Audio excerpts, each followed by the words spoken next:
സ്കൂട്ടറിൽ സഞ്ചരിക്കുമ്പോൾ തോക്ക് പൊട്ടി മരണം. കോട്ടയം ഉഴവൂർ പയസ് മൗണ്ടിലാണ് സംഭവം. ജോബി ഓക്കാട്ടിൽ എന്നയാളാണ് തലയ്ക്ക് വെടിയേറ്റ് തൽക്ഷണം മരിച്ചത്. സ്കൂട്ടർ തെന്നിമറിഞ്ഞാണ് അപകടമുണ്ടായതെന്നാണ് പ്രാഥമിക വിവരം.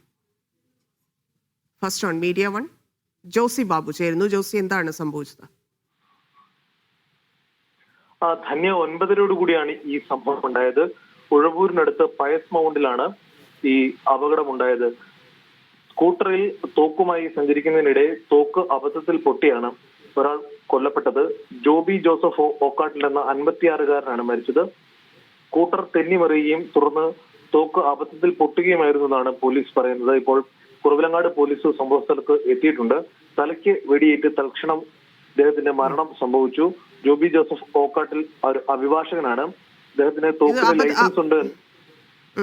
അബദ്ധത്തിൽ പറ്റിയെന്ന നിഗമനത്തിലാണോ ഇപ്പോൾ? അബദ്ധത്തിൽ വെടി പൊട്ടിയതാണ് എന്നാണ് പോലീസ് പറയുന്നത്. കാരണം ഇദ്ദേഹത്തിന് ലൈസൻസ് ഉള്ള ആളാണ്. ഇദ്ദേഹം തോക്ക് സ്കൂട്ടറിന്റെ മുൻഭാഗത്ത് വെച്ച് വീട്ടിലേക്ക് മടങ്ങുകയായിരുന്നു. ഇതിനിടയിൽ സ്കൂട്ടർ റോഡിന് സമീപത്ത് തെന്നി മറിയാൻ ഒരുങ്ങുകയും ഈ സമയത്ത് തോക്ക് പൊട്ടുകയുമായിരുന്നു എന്നാണ് പോലീസിന്റെ ഇപ്പോഴത്തെ ഒരു പ്രാഥമിക നിഗമനം. ഇദ്ദേഹത്തിന്റെ തലയ്ക്കാണ് വെടിയേറ്റത്. സംഭവ സ്ഥലത്ത് വെച്ച് തന്നെ ജോബി ജോസഫ് ഓക്കാട്ടിൽ കൊല്ലപ്പെട്ടു. 56 വയസ്സായിരുന്ന ജോബി ജോസഫിന് ഇദ്ദേഹം സജീവമായി അഭിഭാഷകനായി ജോലി ചെയ്യുന്ന ആളാണ്. ഇദ്ദേഹത്തിന്റെ ഭാര്യ പ്രദേശത്തെ ഹോമിയോ ഡോക്ടറാണ്. അതോടൊപ്പം പൊതുവെ സമൂഹവുമായിട്ടൊക്കെ നല്ല ബന്ധമുള്ള ആളാണ്. ഇദ്ദേഹത്തിന്റെ ഈ പെട്ടെന്നുള്ള മരണത്തിന്റെ ഞെട്ടലിലാണ് പ്രദേശവാസികളും ജനപ്രതിനിധികളും അടക്കം. എന്തായാലും ഇപ്പോൾ ഈ പോലീസ് മേൽനടപടികൾ സ്വീകരിക്കുന്നതിന്റെ ഭാഗമായി സ്ഥലത്തെത്തിയിട്ടുണ്ട്. സംഭവ സ്ഥലത്ത് നിന്ന് മൃതദേഹം ഇതുവരെ മാറ്റിയിട്ടില്ല. ഇൻക്വസ്റ്റ് അടക്കമുള്ള നടപടികൾ നാളെ നടത്തരുത്. പോസ്റ്റ്മോർട്ടം അടക്കം മറ്റ് നടപടികൾ നാളെ നടത്തണം. എന്തായാലും ഇദ്ദേഹത്തിന്റെ തോക്കിന് ലൈസൻസ് ഉണ്ട് എന്നുള്ള കാര്യം പോലീസ് സ്ഥിരീകരിക്കുന്നുണ്ട്. മറ്റ് നടപടിക്രമങ്ങൾ മറ്റെന്തെങ്കിലും തരത്തിലുള്ള ഇടപെടലുകൾ ഈ ഉണ്ടായിട്ടുണ്ടോ എന്നുള്ള കാര്യം പരിശോധിക്കേണ്ടതുണ്ട്. നിലവിൽ അബദ്ധത്തിൽ വെടി പൊട്ടിയതാണ് ഈ അപകടമുണ്ടാകാൻ. മനസ്സിലായി ജോസി. ഇദ്ദേഹം ഈ സമയത്ത് എങ്ങനെ സംഭവിച്ചു എന്നുള്ളത് കൂടിയാണ്.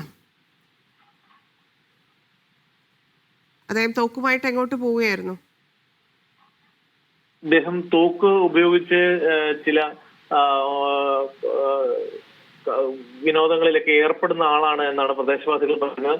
പ്രത്യേകിച്ച് ഈ നാടൻ തോക്കിന് ലൈസൻസ് ഉള്ള ആളാണ്. അതുകൊണ്ട് അത്തരത്തിൽ മലയോര പ്രദേശങ്ങളിലൊക്കെ ചില ആവശ്യങ്ങൾക്ക് ഇവർ ഉപയോഗിക്കും എന്നതാണ് അറിയാൻ കഴിയുന്നത്. എന്തായാലും അതിന്റെ കൂടുതൽ വിവരങ്ങൾ ഇപ്പോൾ നമുക്ക് പങ്കുവെക്കാൻ പോലീസിൽ നിന്ന് വിവരം ലഭിക്കുന്നില്ല. എന്തായാലും വീട്ടിലേക്ക് മടങ്ങുന്നതിനിടെയാണ് ഈ അദ്ദേഹത്തിന്റെ സ്കൂട്ടർ തെന്നിമാറുന്നതും സ്കൂട്ടറിന്റെ മുൻവശത്ത് സൂക്ഷിച്ചിരുന്ന തോക്ക് അബദ്ധത്തിൽ പൊട്ടുന്നതും തലയ്ക്ക് വെടിയേറ്റതും തൽക്ഷണം മരിക്കുന്നത്. എന്തായാലും കുറവിലങ്ങാട് പോലീസ് ഇപ്പോൾ അവിടെ സംഭവ സ്ഥലത്ത് എത്തിയിട്ടുണ്ട്. ധന്യ.